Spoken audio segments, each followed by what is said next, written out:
हजरत यूनुस अलैहिस्सलाम का वाक़या बहुत ज़माना पहले की बात है। अल्लाह ताला ने अपने नबी हजरत यूनुस अलैहिस्सलाम को एक कौम की तरफ भेजा ताकि वो लोगों को अल्लाह की इबादत की तरफ बुलाएं और बुरे कामों से रोकें। हजरत यूनुस अलैहिस्सलाम ने अपनी कौम को बहुत समझाया कि वो शिर्क छोड़ दें और सिर्फ एक अल्लाह की इबादत करें, लेकिन उनकी कौम ने उनकी बात ना मानी। वो लोग जिद्दी थे और नाफरमानी करते रहे। हजरत यूनुस अलैहिस्सलाम बहुत परेशान हुए। इन्होंने सोचा कि ये लोग ईमान नहीं ला रहे, इसलिए वो वहाँ से चले गए। लेकिन ये फैसला अल्लाह के हुक्म के बगैर था। जब हजरत यूनुस अलैहिस्सलाम एक किश्ती में सवार हुए तो समंदर में अचानक तूफान आ गया। किश्ती डोलने लगी और सब लोग डर गए। किश्ती वालों ने फैसला किया कि किसी एक शख्स को समंदर में डालना होगा ताकि बाकी लोग बच जाएं।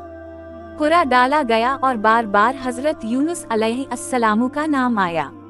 आखिरकार वो समंदर में डाल दिए गए।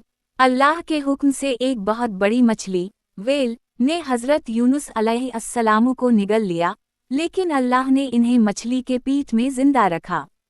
मछली के अंधेरे पेट में हजरत यूनुस अलैहिस्सलाम ने अल्लाह को पुकारा। वो बहुत नादिम थे और दुआ करने लगे, ला इलाहा इल्ला अंत सुब्हानक इन्नी कुन्तु मिनल ज़ालिमीन। तर्जुमा, तेरे सिवा कोई माबूद नहीं, तो पाक है, बेशक मैं ही जालिमों में से हूँ। वो मुसलसल अल्लाह से माफ़ी मांगते रहे। वो अंधेरे, समंदर और मछली के पेट में तन्हा थे, लेकिन उनका यकीन अल्लाह पर मजबूत था। अल्लाह ताला को उनकी तौबा पसंद आई। अल्लाह ने मछली को हुक्म दिया कि हजरत यूनुस अलैहिस्सलाम को साहिल पर छोड़ दे। मछली ने इन्हें साहिल पर निकाल दिया। हजरत यूनुस अलैहिस्सलाम कमज़ोर हो चुके थे, लेकिन अल्लाह ने उनके लिए एक दरख्त उगा दिया जिसके साए में वो आराम करने लगे। आहिस्ता आहिस्ता वो सेहतमंद हो गए। इसके बाद हजरत यूनुस अलैहिस्सलाम दोबारा अपनी कौम की तरफ गए। इस बार उनकी कौम ने तौबा कर ली और अल्लाह पर ईमान ले आई।